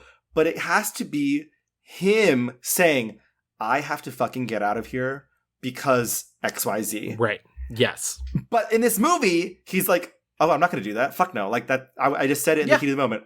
And it's other people around him who are like, no, you have to do it. You have to do it. No backsies. You didn't cross your fingers when you said it. And I was like, if you don't even believe in this enough, like, why the fuck should we? Makes no sense. You know, I think her performance is not good, but also the whole movie surrounding her is not there as a support lever, and she was probably also really distracted with the day-to-day of also being the executive producer of this film, so it probably wasn't an easy shoot for her by any means, which is maybe why she's never done it again. Fuck that. But also, you know, that scene that you pointed out earlier about his parents, and I feel bad picking out a scene that like she's barely in. There's a gag they do with his dad where his dad pretends basically to be Bill O'Reilly. And every conversation he treats as though he's hosting a cable news show. And it doesn't make any fucking sense. It's so out of left field.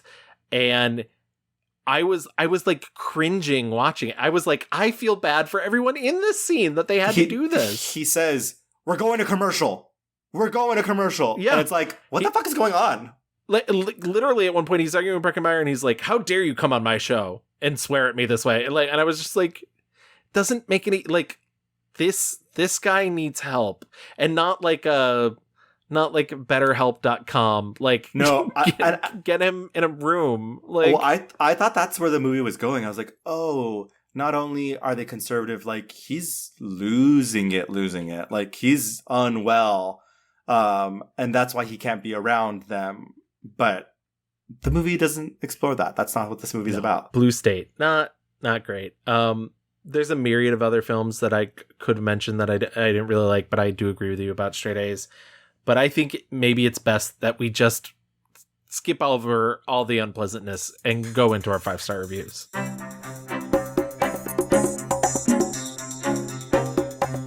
This is a little bit difficult, but I truly just do think her performance in the piano is astounding. And so I have to just go with the piano.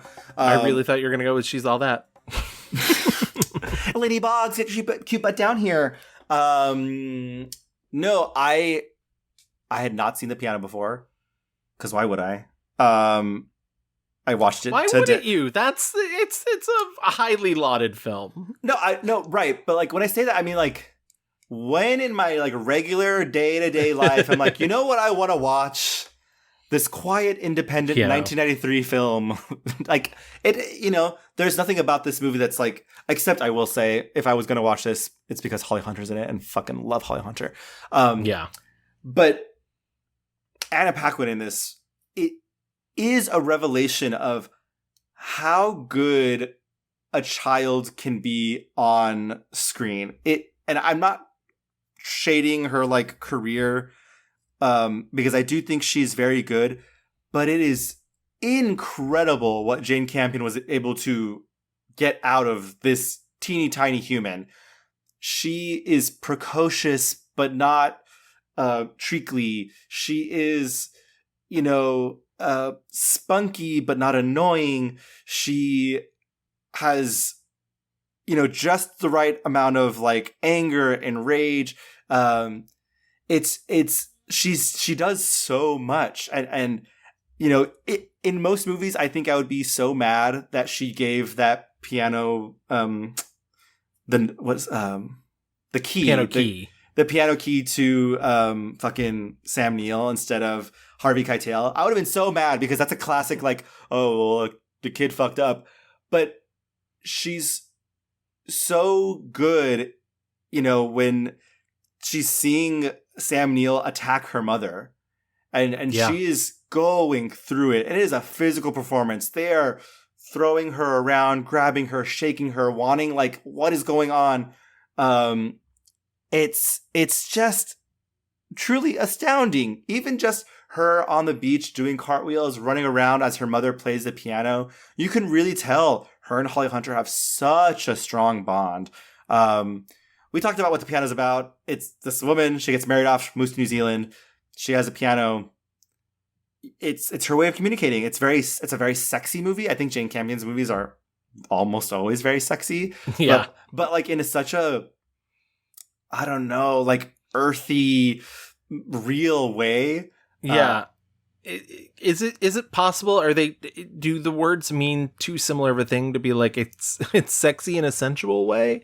Because that's what like there's. I mean, it's the thing. Like I don't want to get all like men are from Mars, women are from Venus for this, but it's very female forward and like. Well, this movie is sensual. It's not horny. Like this movie isn't horny, even though there's a lot of sex in it. I mean, my God, Harvey Keitel.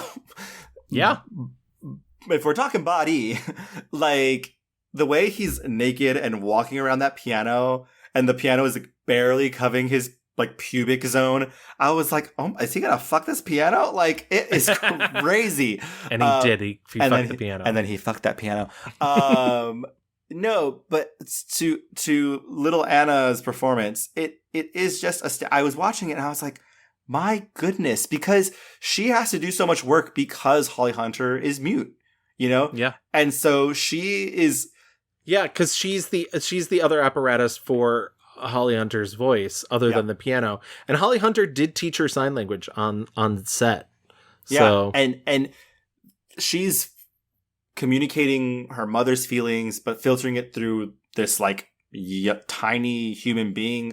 She's annoyed a lot. She's, you know, she wants to have fun. There's a scene where she's like having fun with the Maori kids, and Sam Neill's like, abso-fucking-lutely not. You're not one of them. And she's like, I'm just a fucking kid. I don't know what the fuck's going on. I know why Mr. Baines can't play the piano. You'll miss some here. She never gives them a turn. She just plays what she pleases. And sometimes she doesn't play at all. When's the next lesson? Tomorrow. I love the moment where she's like trying to teach the like other British ladies like sign language and like how to communicate with her mom. Yeah, I love the way that she's never judging her mom in this movie. She's always on her side, even though when they do have disagreements and she's like, I don't know if we should be doing that. I just think it's truly astounding. I don't think I've ever seen a movie for this show where I'm so taken by a child actor the way that this movie got me, Gal. We finally did it. We found the one kid actor you like. And she's a 40-year-old woman. It's crazy. Yes. Wow. Success. What about you, Kevin? Mine, and I know you're going to disagree with me with this, but I mean, I think it's 2011's Margaret, and I think specifically, I will be of no illusion that this is a film for everybody. I think this is a film for film snobs. Yeah, and I think that's true, and I think most of them would probably agree with me about how good it is. It is really good. It's frustrating though. It is, and it's long. I've seen both cuts. I prefer the 3-hour cut. What do they add in the 3-hour cut? There's a lot of stuff added. There's some more high school scenes. There's a little more with Kieran Culkin. He disappears after they fuck. I forgot. Anyways, I feel like Margaret is something that we didn't actually describe the plot of, but essentially, she plays Lisa in it, and she's a 17-year-old girl who lives in Manhattan. One day she's essentially distracting this Manhattan bus driver played by Mark Ruffalo because she wants to know where he got his hat, and he runs a red light and crashes into Allison Janney. Mm-hmm. And Lisa, feeling this overwhelming guilt about what she's done, stays with Allison Janney as she dies. Allison Janney's like asking for her daughter, who's also named Lisa. What a tough scene. She's so fucking good in it too. Allison Janney's so good at it. As I was watching that scene, I was like, this must have been fucking hell to shoot. Yeah. Because she's covered in blood. They're all covered in blood. And most filmmakers, I think, would be like, crashed, died, move along. Like, not this lingers on. We see she dies in her arms. She literally says the scariest thing in the world. She says, everything is black. Are my eyes open or closed? And Lisa says they are open. Allison Janney just goes, I don't think I'm gonna make it. Yeah. And it's not funny. It's horrific. Horrifying. But thinking about it back at it, it's just like, Jesus Christ. Well, it's also because moments like that, I think movies dramatize them to be very like neat. Yeah. And like this scene specific, because they have already called 911, but Anna Paquin still is screaming, can someone please fucking call an ambulance? Yeah. And the guy says, they're on their way. And she's like, she, as a normal human would, stumbles through, well, they're not here and she's dying, so maybe we should call them again to tell them like to get there faster, which is a psychotic thing to say, but there's no rationality in the moment. Like, absolutely. Like, yeah. And, and then she just sort of has to go back to her normal life. She's in high school. She lives with her mom. Her mom is an actress. So her mom is like constantly getting all this attention. And it's interesting because you truly feel this guilt of this girl who's like growing up. But also part of it does feel a little like, does she want the same attention? Like, is this the big drama of her life? I mean, there's a scene that culminates where essentially she tells the police that it was a green light. And then the guilt of that, plus going to go see Mark Ruffalo and realizing he's maybe not the person she thought he was, makes her go back to tell the police that it actually was a red light. And she ends up starting a lawsuit with Allison Janney's friend. And there's a scene very late in the film where Allison Janney's friend is like, who the fuck are you? Like, why are you here? What do you want? I don't give a fuck what you believe in. Oh my God, why are you so mad at me? Because this is not an opera. What? I said this is not an opera. You think I think this is an opera? Yes. Because I think it's dramatic? I think you're very young. What does that have to do with anything? If anything, I think it means I care more than someone who's older because this kind of thing has never happened to me before. No, it means you care more easily. There's a big difference. Only it's not you that it's happening to. Yes, it is. I know I'm not the one who was run over by a bus. That's right, you weren't. And you're not the one who died of leukemia, and you're not the one who just died in an earthquake in Algeria. But you will be. You understand me? You will be. And it's not dramatic. I'm well aware of that. And this first blush, phony deepness of yours is worth nothing. Oh, do you wow. understand? It's not worth anything. Because it'll all be troweled over in a month or two, and then when you get older and you don't have a big reaction every time a dog is run over, then we'll find out what kind of person you are. It's my favorite scene in the movie. I think Anna Paquin's so good in it because she doesn't know what she wants. She's just a fucking teenager. She's literally trying to figure everything out. And is it guilt? Is it something else? And she misuses the word strident. Yes. And the way she's like, I'm sorry, I misused the word. I don't want to hurt your feelings. I don't know why you're yelling at me. I just trying to tell you that I feel like shit. And this woman is like, this isn't about you. My friend fucking died. Right. Whatever you're dealing with is irrelevant. It's all these scenes are very tough. Listen, I don't want to sugarcoat her existence because she is living like kind of a high class life, but also she has a father who clearly doesn't want to see her. She has a teacher who she has an affair with, played by Matt Damon.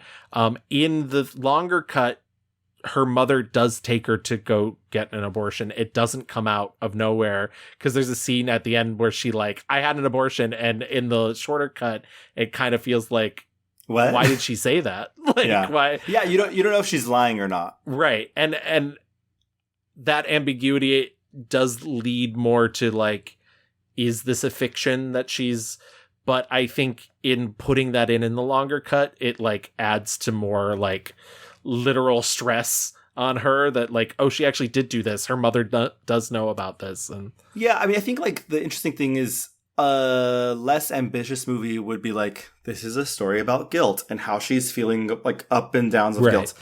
This movie is that, but also on top of that, she is she invites Kieran Culkin to come fuck because she wants to lose her virginity. Even though this movie is not for me, she is very good.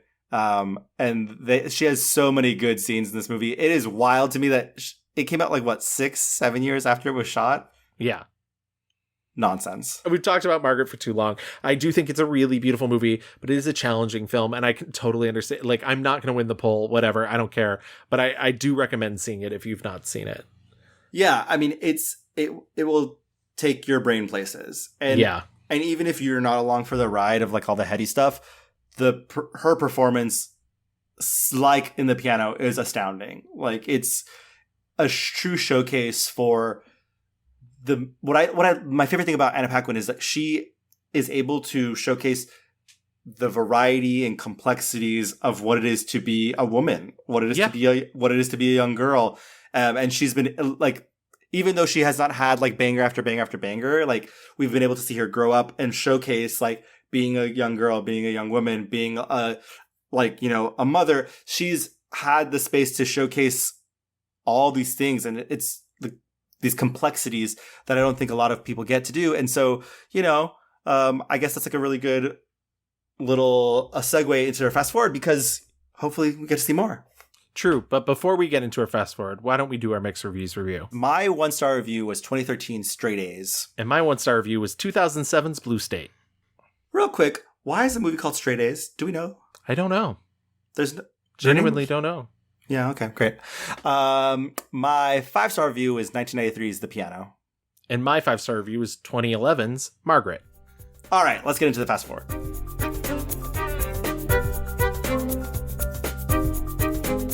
We are not a TV podcast, and so we did not really touch on the variety of TV projects that Anna Paquin has been doing. She just did A Friend of the Family, which was a mini series. She did Flack for a year or two seasons. Yeah, 2 seasons that she was also an executive producer on. She did the TV show Bellevue that she was also an executive producer on. So she's spreading that stuff thin.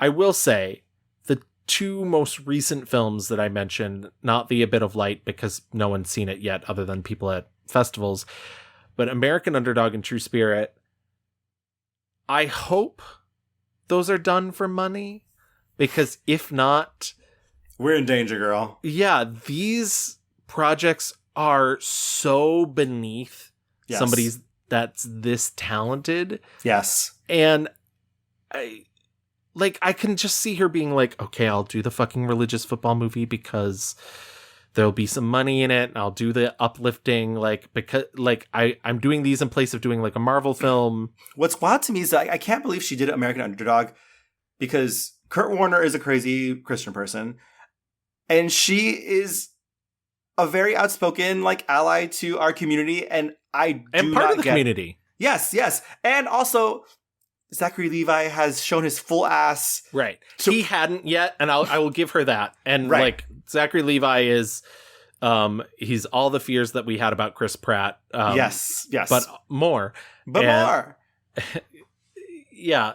So, I don't know. I agree. I have no idea why.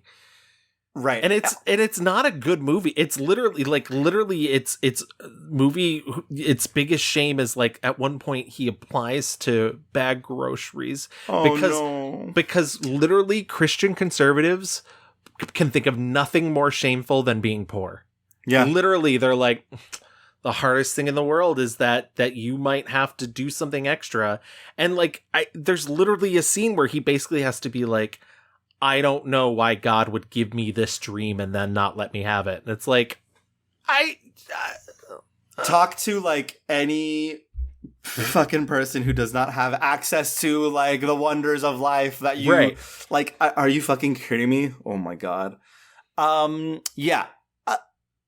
I am hopeful that those two movies are not indicative of what is to come. It does feel like she doesn't have a lot of interest in being in the Hollywood game of it all, because it does feel like it seems like she's very much interested in doing stuff with her family, making movies with Steven. We didn't talk a lot about her voiceover work. She has done a lot of voiceover stuff, which feels like checks, which I don't care. Great, love that. Yeah, because her Pixar film is The Good Dinosaur. So but I think if she, and this might just be because she didn't really plan on this life, right? And this is all conjecture, but it feels like if she wanted to push harder to go after better roles, bigger roles, it feels like she's a little bit distracted. Yeah. And I don't know. I mean, and there's an asterisk on that because obviously she is a woman, because she is, in her 40s. So yes, I'm sure it's fucking hell. Of course it is. But I think that there are so many places now to be making any type of things that she wants to be making. Yes. Truly. And I just don't think I refuse to believe she wants to be making American Underdog and True Spirit. Yeah. Okay. And maybe fuck me, because maybe she tried and what she got was the fucking Irishman, which is not a bad movie, but thankless, for her. But and so maybe she's like, fuck that. I did all that for minutes of this 3-hour fucking movie. But she has said repeatedly, once again, she would do it again because it's Martin Scorsese. So yeah. And so, I mean, I think she just needs to team up with a really great director again. It feels she's grabbing in the dark right now. Yeah. How has she not ended up in a Paul Thomas Anderson movie? How has that not happened? I mean, with somebody with her career record of Spielberg and Spike Lee and Jane Campion, and that's another really positive thing that I've noticed about her. I was looking through her filmography and I was like, wow, she's worked with so many women filmmakers.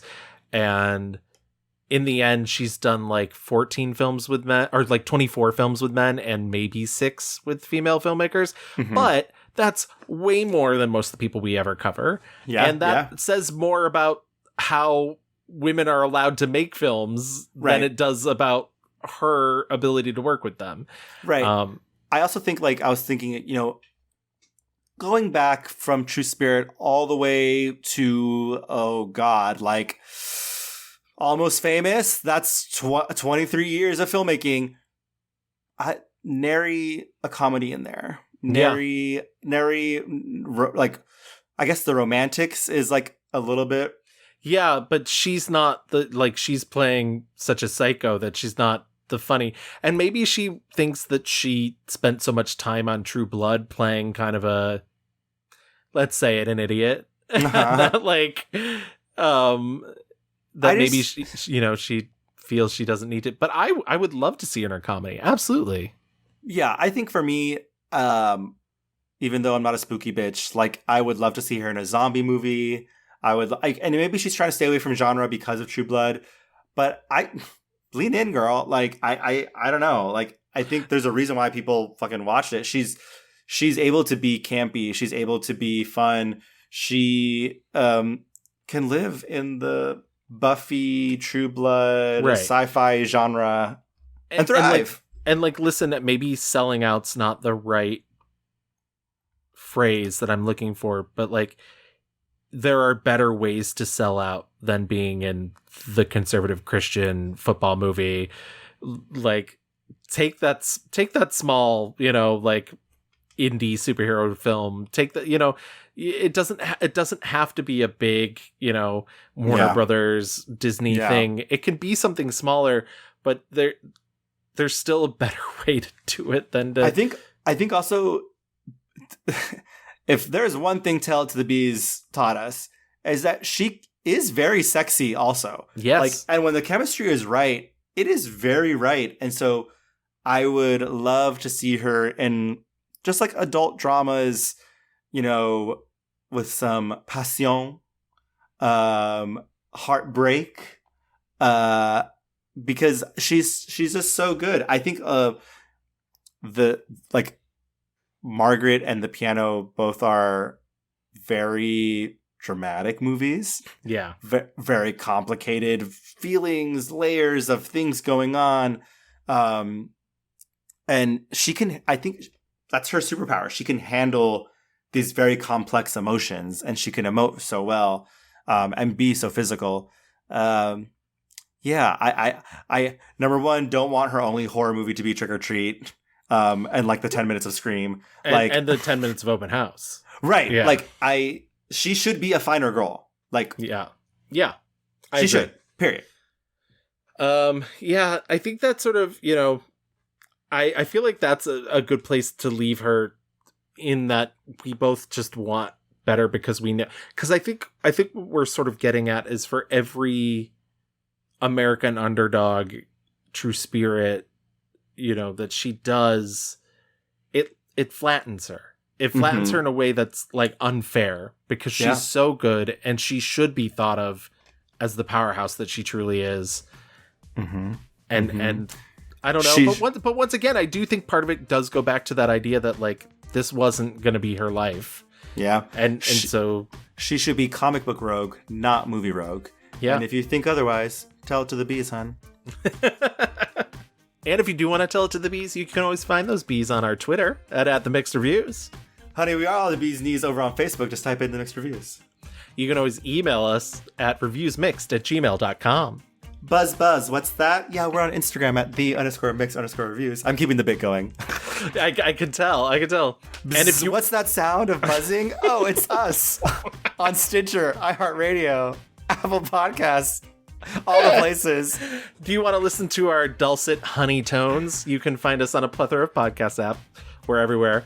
And if you want to make sure that other people can hear our show, stop by, especially if you listen to us on Apple Podcasts. Leave us a 5-star rating, write us a little review.